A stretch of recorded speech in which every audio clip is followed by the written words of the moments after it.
देखो रेशियो कोई भी बिजनेस का, ठीक है, फिनेंशियल स्टेटमेंट बताता है, ठीक ठीक है। रेशियो जरूरी किया क्यों है कोई भी कंपनी के लिए?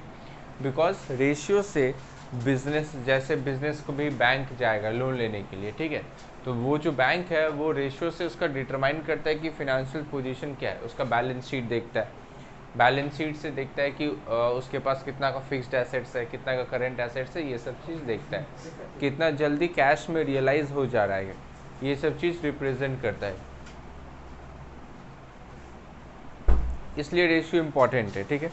चलो अब ये रेशियो कितना टाइप का होता है और ये कैसे होता है देख,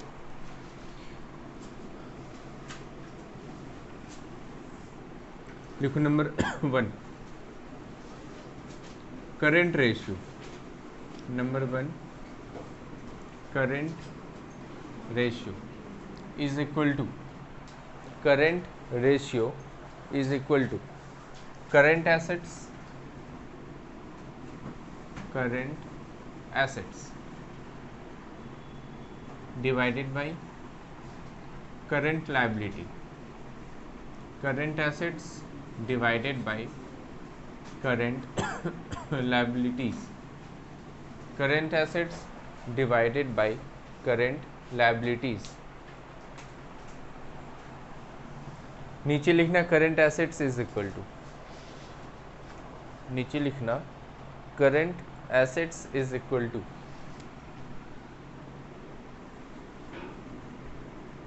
current assets is equal to,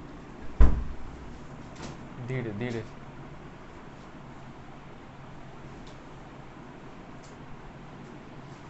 current assets is equal to, लिखो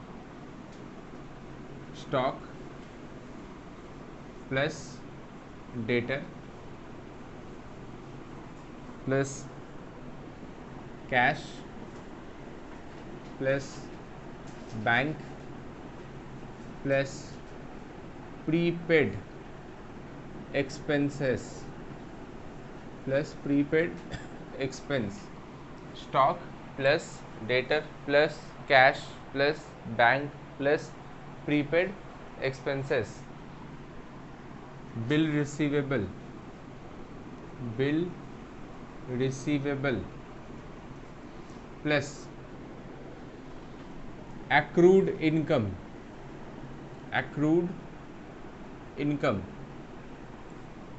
stock plus debtor plus cash plus bank plus prepaid expense bill receivable, accrued income plus short term investment, short term investment, short term investment plus marketable securities, marketable securities, marketable securities plus marketable securities, ठीक है। ये सब सारा का सारा जो है वो करंट एसेट्स के अंदर आता है। अब पता है तुम्हारा क्वेश्चन ना बोलेगा करंट एसेट्स निकालने के लिए, ठीक है, तुम्हारे क्वेश्चन में स्टॉक दिया रहेगा, डेटर दिया रहेगा, कैश दिया रहेगा, ठीक है, इसके साथ लैंड एंड बिल्डिंग दे देगा, फिर प्लांट एंड मशीनरी दे देगा, ये सब चीज़ भी दे देगा बीच बीच में। हम स्टूडेंट को बोलते हैं कि करंट एसेट्स ये होता है, लेकिन स्टूडेंट फिर से मेरे से पूछेगा भैया लैंड एंड बिल्डिंग का क्या करें? लैंड एंड बिल्डिंग हम लिखे हैं इसमें? नहीं, मतलब land and building current assets नहीं है। जब तुम करंट एसेट्स निकालेगा और अगर तुमको क्वेश्चन में दे दिया लैंड एंड बिल्डिंग, तो इसका मतलब क्या, लैंड एंड बिल्डिंग तुमको ऐड नहीं करना है, क्वेश्चन तो जबरदस्ती दिया है तुमको कंफ्यूज करने के लिए। तो यहाँ पे देख जो हम लिखे हैं तुमको बस वही चीज़ कंसिडर करना है करंट एसेट्स में, ठीक है। लैंड एंड बिल्डिंग दिया हुआ है तो उसको नहीं लेंगे, प्लांट एंड मशीनरी दिया है तो उसको नहीं लेंगे, ठीक है। आगे अब करंट लायबिलिटी क्या क्या होता है? Current liabilities,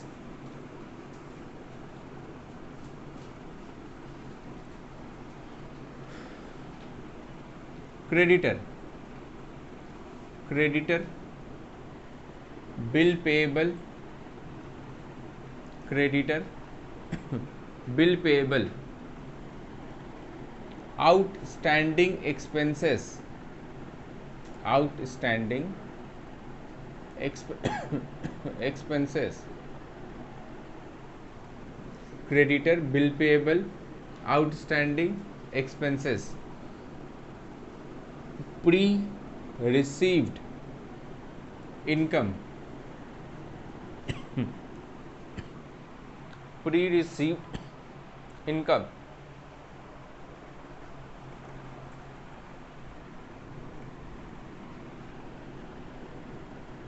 provision for tax,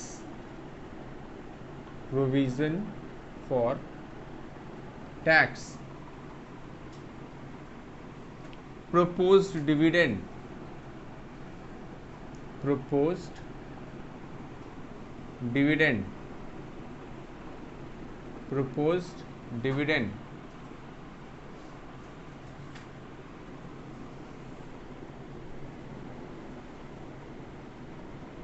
ठीक है। उसके बाद short term loan and advance taken, किसी से 1 साल के अंदर 3 महीना के लिए लोन लिए हैं, 4 महीना के लिए लोन लिए हैं, ये सब चीज़ इसके अंदर आ जाएगा, ठीक है। और अगर यहीं पे अगर बोल देता short term loan and advances given, मतलब हम लोग किसी को 3 महीना 4 महीना के लिए लोन दिए हैं, तो वो तुम्हारा करेंट एसेट्स के अंदर चला जाता, ठीक है, अगर दिया रहेगा तो, ठीक। वैसे ये चीज़ जनरली दिखता नहीं है। तो ये होता है करंट एसेट्स और ये होता है करंट लायबिलिटी, ठीक है। अब तुम्हारा क्वेश्चन में दिया रहेगा सारा, जो दिया रहेगा उसको लिख देगा। जरूरी नहीं है कि हम जो लिखे वो सारा ही दिखेगा, हो सकता है तुमको 3 ही चीज़ दिखे, क्या स्टॉक, डेटर, कैश, बस और दिखे ही ना, तो इसी 3 चीज़ को लिखेगा, ठीक है। करंट लायबिलिटी में हो सकता है 2 ही चीज़ दिखे, तो उसी दोनों चीज़ को लिखना है, ठीक है। इसके बाद लिखो क्विक रेशियो, क्विक रेशियो, इसका और एक नाम है acid test ratio, quick ratio या फिर एसिड टेस्ट रेशियो, दोनों का मतलब सेम है, इसका दोनों का मतलब सेम है।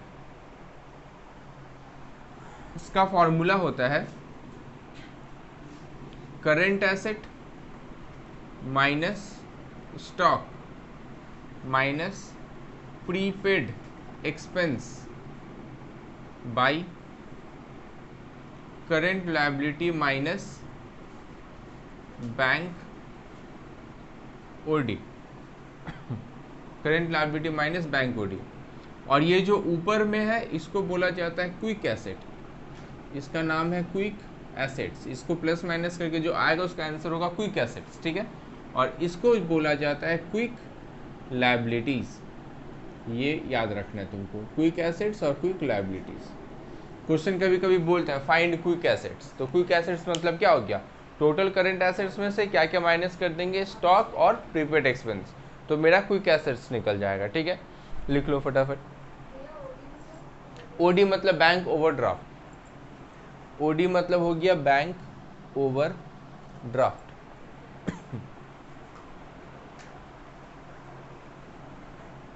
रेशियो का देखो पेज नंबर कितना है, 168, पेज नंबर 168 में चलो, पेज नंबर 168,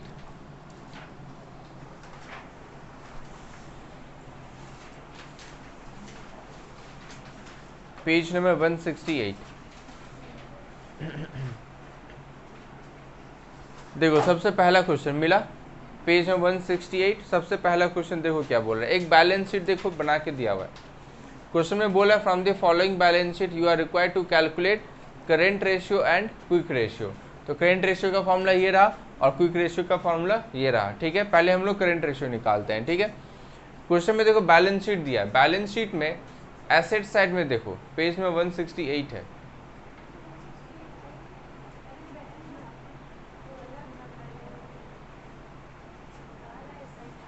पेज नंबर 168, ठीक है। देखो बैलेंस शीट में एसेट साइड है, एसेट साइड में देखो क्या क्या दिया हुआ है, लैंड एंड बिल्डिंग दिया हुआ है, प्लांट एंड मशीनरी दिया हुआ है, स्टॉक दिया हुआ है, डेटर दिया हुआ है और कैश एंड बैंक दिया हुआ है। तो इसमें से तुमको क्या क्या करंट एसेट्स दिखता है, क्या क्या करंट एसेट्स है? स्टॉक, डेटर और कैश एंड बैंक, ये तीन चीज करंट एसेट्स है। तो लिखो current assets equal to current assets is equal to, हम जैसे बोल रहे वैसे ही करना, current assets is equal to, तुम्हारे क्वेश्चन में जो चीज है करंट एसेट्स बस वही लिखना है।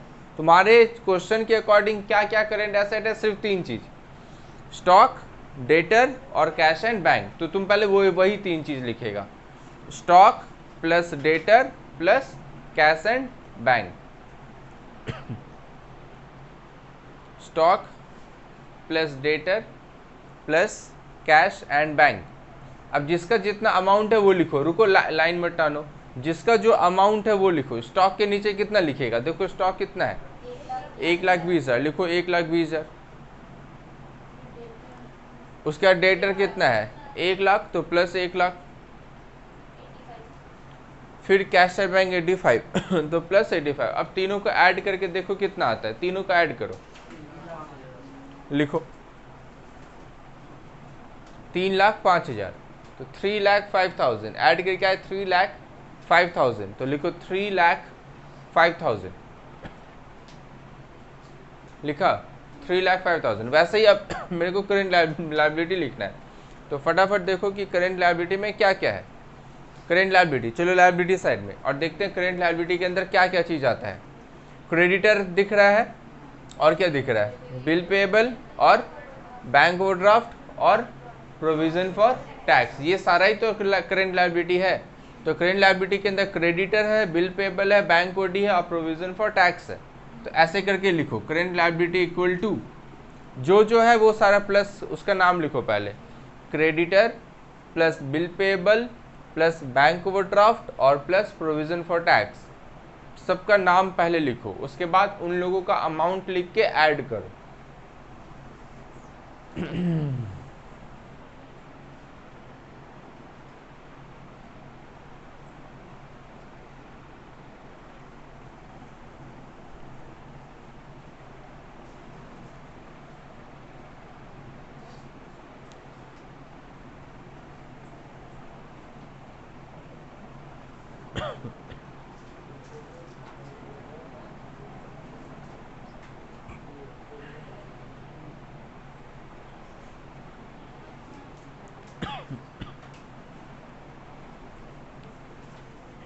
कर दिया चारों को ऐड, कितना ऐड करके? 1,50,000। अब ये वाला फॉर्मूला लिखेगा, ठीक है, ऐड करके आया 1,50,000। तो अब ये वाला फॉर्मूला लिखेगा कि current ratio equal to current assets divided by current liability. Current, ये वाला फॉर्मूला करेंट रेशियो का फॉर्मूला लिखो, current assets divided by current liability. Current ratio equal to current assets divided by current liability.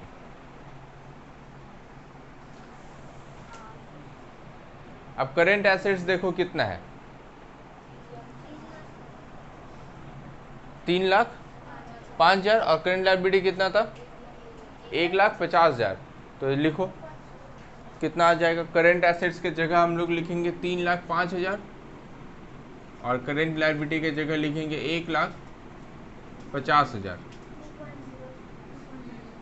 2.03:1, 2.03:1 divide करके आ रहा है 2.03, इसको divide करेगा तो आएगा 2.03।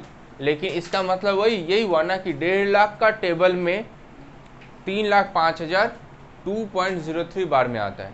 जब तुम काटेगा तो नीचे तो 1 रहेगा ही, और रेशियो में ये हमेशा ही रहता है, ठीक है, जब काटेगा तो 2.03:1, ये तुम्हारा आंसर हुआ।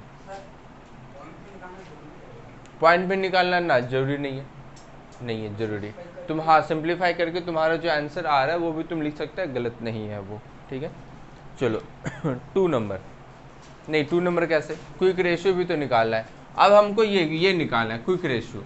तो क्विक रेशियो का फॉर्मूला क्या है, सुनो ध्यान से। करेंट एसेट्स में से क्या क्या माइनस होगा? स्टॉक और प्रीपेड एक्सपेंस। क्या तुम्हारे पास प्रीपेड एक्सपेंस है? नहीं। देखो तो तुम्हारे क्वेश्चन में प्रीपेड एक्सपेंस था क्या? नहीं। तो मेरा फॉर्मूला क्या बन जाएगा, मेरे को जो है बस वही लिखेंगे, current assets minus stock by current liability minus bank OD. Bank OD तो मेरे क्वेश्चन में है, तो पहले फॉर्मूला लिखो क्योंकि हमको टोटल तो किया हुआ ही है। तो current quick ratio equal to formula लिखो, current assets minus stock by current liability minus bank OD.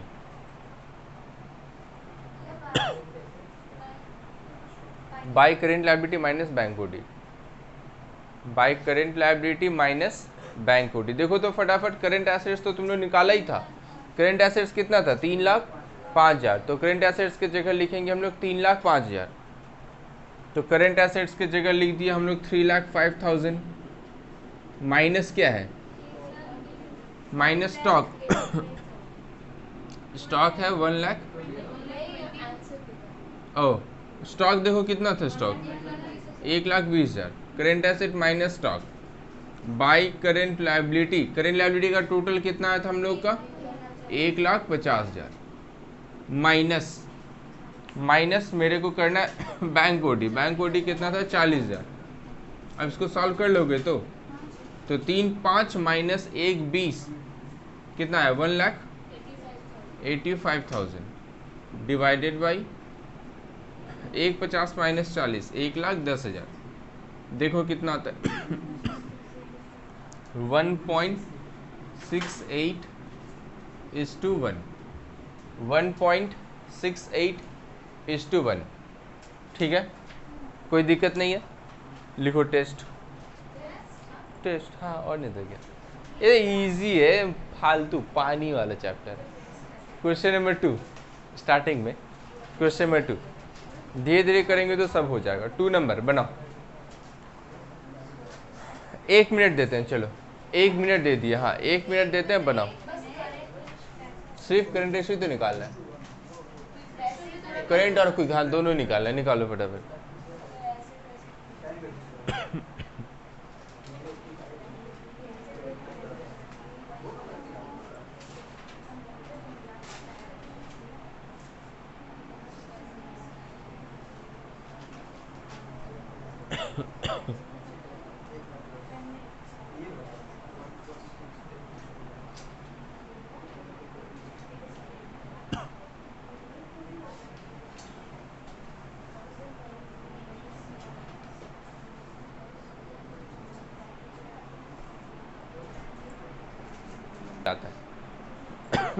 Advance income tax current assets होता है, यहाँ पे लिख लो जो फॉर्मूला लिखा है, जितना कुछ है इसमें लिख लो।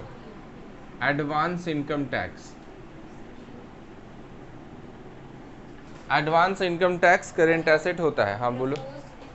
प्रपोज डिविडेंड लिखे है ना, ये देखो प्रपोज डिविडेंड, ये रहा प्रपोज डिविडेंड।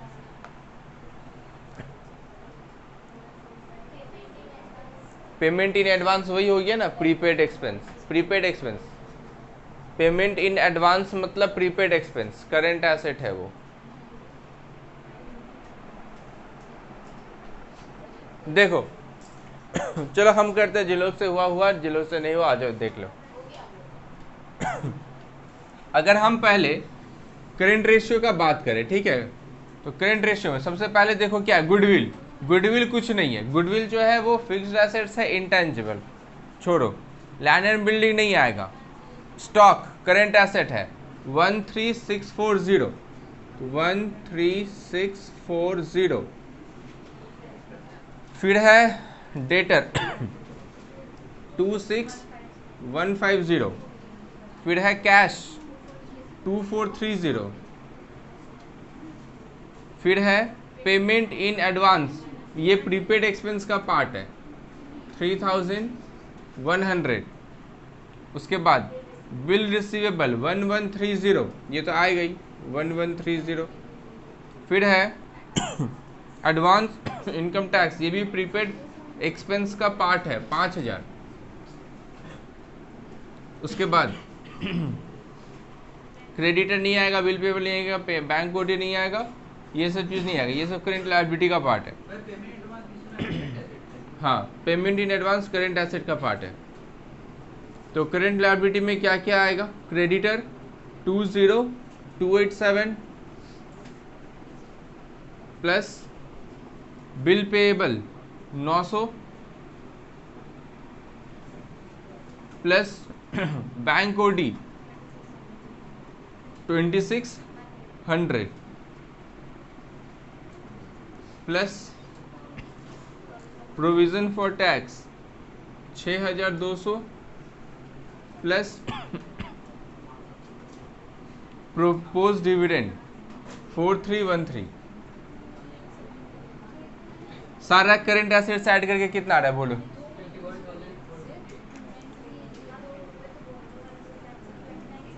बात बंद कर दो, थोड़ा इधर देखो। करंट एसेट्स का टोटल बोल रहा है 51450 और करंट लायबिलिटी का 34300। ये डिवाइड करके कितना है 1.5:1। ये देखो ये आया 1.5:1, ठीक है। किसी को कोई दिक्कत है तो बोलो 1.5:1, ठीक है। अब इसका बात करते हैं क्विक एसेट्स का। करंट एसेट्स का टोटल कितना था 51450 माइनस स्टॉक कितना था 13 minus prepaid expense. Prepaid expense दो है यहाँ पे, payment in advance income tax और एक है पेमेंट इन एडवांस 5000, दोनों माइनस होगा डिवाइडेड बाय करंट लायबिलिटी का टोटल कितना था 34300 माइनस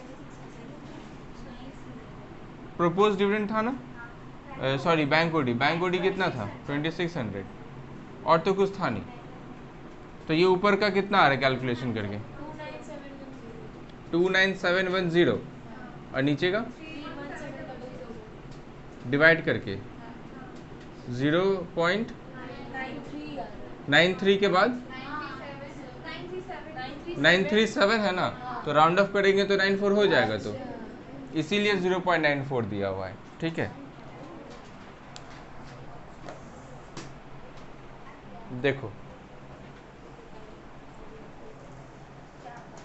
चलो एक क्वेश्चन और ट्राई कर लो, क्वेश्चन नंबर 3 कर लो, और ये सबसे बनना चाहिए, ठीक है। क्वेश्चन नंबर 3 बिना पूछे पाछे बना। 3 number income earn but not receive current assets है, ठीक है। Income earn but not receive current assets है, इसका मतलब एक्रूड इनकम हुआ। बैंक ओवरड्राफ्ट करंट लायबिलिटी होता है, हम लोग क्वेश्चन में 1 में किए हैं, यहाँ पे लिखा हुआ नहीं है। अगर तुमको याद नहीं रहेगा तो लिख लो यहाँ पे, बैंक ओवरड्राफ्ट करंट लायबिलिटी होता है। क्वेश्चन में 1 में था भी। देखो हो गया, तो अभी तक नहीं हुआ, क्या कर रहा है और होगा तुमसे।